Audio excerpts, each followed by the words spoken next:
Unemployment numbers are coming out tomorrow. We will have some unemployment numbers coming out tomorrow, and I want to give you a couple of reality checks here.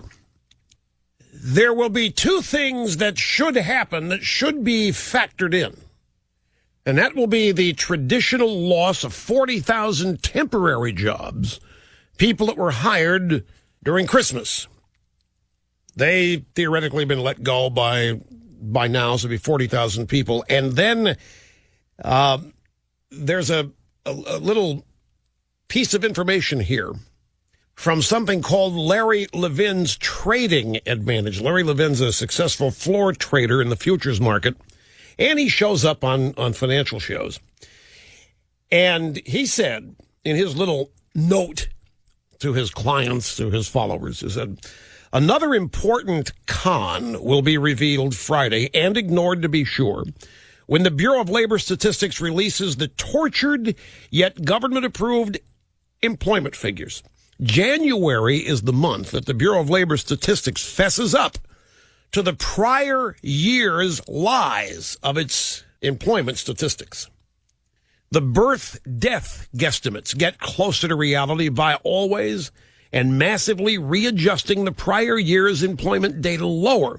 And gives examples. Over the past 5 years, the adjustment, in quotes, has averaged minus 335,000. That's how many jobs lost they didn't count during the course of the year that they make up for in this report coming out Friday. For example, in January of 2011, they had to revise downward by 339,000 jobs.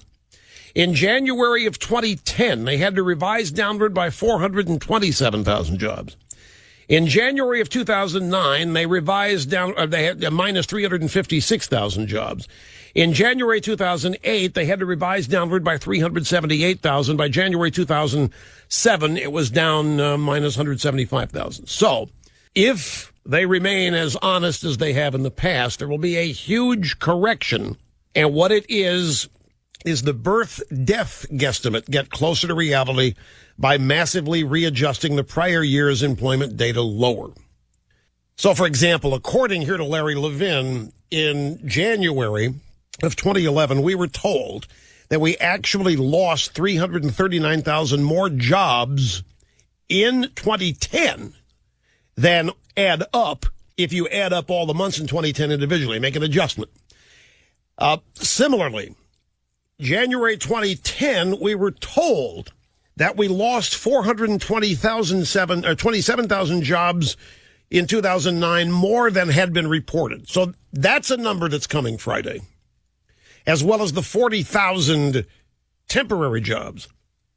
So if the pattern holds, this guy is suggesting that the unemployment number that comes out Thursday and Friday could be pretty bad. Now, back in January of 2011, 1 year ago, we were told via the AP, the department also revised its past employment estimates to show that job losses from the Great Recession have been much worse than previously stated. The economy has shed 8.4 million jobs since the downturn began in December 2007, up from a previous figure of 7.2 million. That's the most jobs lost in any recession as a percentage of total employment since World War II. So that was the report that we got last year, a year ago, that Larry Levin is talking about coming out this week. So again, just to make the point, the AP reported a year ago, quote, the Bureau of Labor Statistics also revised its past employment estimates to show that job losses of the Great Recession have been much worse than previously stated. And the average worst, the average downward revision over the last 5 years has been 335,000. That's been the average, and the high was minus 427,000 reported in January 2010, which would have been for year 2009. So we shall see. Just wanted to set you up for this. And since it's an election year, I want to see if this pattern somehow magically breaks. And this standard operating procedure of being honest on the birth-death guesstimate gets closer to reality again this year, or if they just punt and ignore it. Now, ladies and gentlemen, in his speech, Obama was in Falls Church today. In his speech today, President Obama says the government's going to spend at least $10 billion refinancing everybody's mortgage without doing any credit checks. Nobody's got to prove anything to anybody. He also said, and I've got the sound bites coming up, he also said banks and lenders must be held accountable for ending the practices that helped cause this crisis in the first place. So it's like we're back at 2009, and Obama has never been in office. And we're back now to the subprime mortgage being the fault of the banks. Predatory lending, tricked people into taking out loans that they couldn't pay back. The banks did that, don't you know? These banks, they targeted these poor people and they targeted these minorities. They went after. How smart is that? If you run a bank and you want to trick people into borrowing money, you go trick people that can't pay you back. How smart is that? When that's one of your primary income streams. Then you say, yeah, well, we're going to trick these people into taking out these loans. And then what we're going to do is we're going to package these loans into some new product called a mortgage-backed security. And then we're going to sell these things to whatever saps we can find.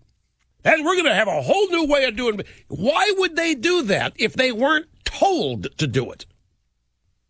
No, the number is 1.2 million lost jobs from year to year. That's the year ago report. They added 1.2 million jobs lost. The AP story 1 year ago. So 1 year ago would have been January 2011. It would have been the report for 2010. And what they were telling us was that 1.2 million jobs more were lost in 2010 than were reported during the year. That's how dishonest all this is. And it's hidden up in the birth-death change guesstimates, as it's called. We'll just see. We'll just see what they do, given that it's an election year. So what is Obama going to do now? Go trick these same people into refinancing their loans? Is that what Harp? So first the people were tricked by the banks into taking out loans they couldn't afford. Now Obama's going to go trick them into refinancing these loans? Is that what we're being asked to believe here? That's exactly what we're being asked to believe. When everybody who's paid a dime's worth of attention to this knows that the banks only did what they were told to do by the federal government, the Community Redevelopment Act, Reinvestment Act, whatever it's called. Janet Reno threatening these banks back in the 90s that if they didn't make these loans that she would investigate them. The banks were forced. I'm not saying the banks are innocent, but what happened was they were forced to make loans to people who couldn't pay them back, and then they had to find a way to make the loans worth something. So they concocted a new product called a mortgage-backed security. They pooled all these worthless mortgages together and look at this income stream. We did a great analogy. Let me paraphrase this great analogy. Guy has a bar, and his customers are 25 alcoholics who are unemployed. And they come in every day, and they buy booze, except they can't pay for it. And a point comes where the bartender doesn't have any money to restock his bar. So he goes to some investors. He says, look at what I'm owed here. Look at what these people are going to pay me down the road. This is a hell of an investment. So a bunch of idiots give the bartender a bunch of money to reload his bar, and the same thing happens. The alcoholics keep coming in. They don't have a job. They keep buying booze. But nobody ever gets paid. Finally, the bartender can't get up. He can't get any more money. That bar is sold on the basis, look at all the income that's going to come in here for you. Look at all the money this guy's owed.